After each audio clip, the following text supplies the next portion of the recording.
അസ്സലാമു അലൈക്കും. ചില ദിവസങ്ങളിൽ നിങ്ങൾക്ക് തോന്നാറുണ്ടോ, എന്തെങ്കിലും പ്രശ്നങ്ങൾ കൊണ്ടോ അല്ലെങ്കിൽ ഒരു കാര്യവുമില്ലാതെ നമ്മുടെ മനസ്സിൽ സഹിക്കാൻ പറ്റാത്ത സങ്കടവും ഉള്ളിൽ വല്ലാത്ത ഭയവും കാണാറുണ്ടോ? നമ്മൾ എന്ത് കാര്യം ചെയ്താലും എന്തെങ്കിലും ജോലി ചെയ്താലും നമുക്ക് അതിനൊന്നും ഒരു താല്പര്യവും ഇല്ലാത്തതുപോലെ തോന്നും.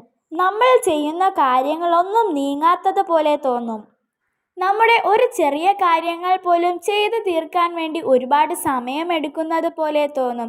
ഇതുപോലെ മനസ്സിന് വല്ലാത്തൊരു ടെൻഷനും സങ്കടവുമുള്ള ദിവസങ്ങളിൽ നമ്മുടെ മനസ്സിനും ശരീരത്തിനും ഒരു തളർച്ചയും ക്ഷീണവും ഒക്കെ അനുഭവപ്പെടും. എല്ലാ കാര്യത്തിനും ഒരു ഉന്മേഷക്കുറവും ഒരു സന്തോഷക്കുറവും തോന്നും. ഇതുപോലെയുള്ള ദിവസങ്ങളിൽ ഒറ്റയ്ക്കിരിക്കാനാവും എല്ലാവരും ആഗ്രഹിക്കുന്നത്. ഇവർക്ക് എന്ത് കാണുമ്പോഴും കേൾക്കുമ്പോഴും പെട്ടെന്ന് ദേഷ്യം വരും. എല്ലാവർക്കും ഇതുപോലെയുള്ള അനുഭവങ്ങൾ ഒരുപാടുണ്ടായിട്ടുണ്ടാവാം.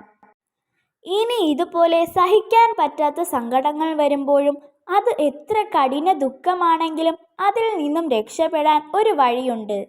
അസ്മാഉൽ ഹുസ്നയിലെ ഒരു ശക്തിയേറിയ ഇസ്മുണ്ട്, യാ ഖാദിറു യാ അല്ലാ.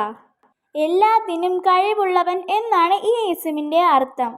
ഈ അർത്ഥം കേട്ടപ്പോൾ തന്നെ എല്ലാവർക്കും മനസ്സിലായി കാണും ഈ ഇസ്മ ചൊല്ലിയാൽ നമുക്ക് എന്തൊക്കെ നേട്ടങ്ങൾ കിട്ടുമെന്ന്. ഈ ഇസ്മ വെറും 4 വട്ടം ചൊല്ലിയാൽ എത്ര കഠിനമായ ദുഃഖവും സന്തോഷമാകും. നമ്മുടെ മനസ്സിൽ നല്ല സമാധാനം കിട്ടും. നമ്മുടെ മനസ്സിനും ശരീരത്തിനും നല്ല ആരോഗ്യവും ശക്തിയും കിട്ടും. അതുകൊണ്ട് തന്നെ നമ്മൾ എല്ലാ കാര്യങ്ങളും ഈ ഇസ്മ കൊണ്ട് തുടങ്ങിയാൽ നമുക്ക് അത് വളരെ എളുപ്പത്തിൽ ചെയ്യാൻ പറ്റും.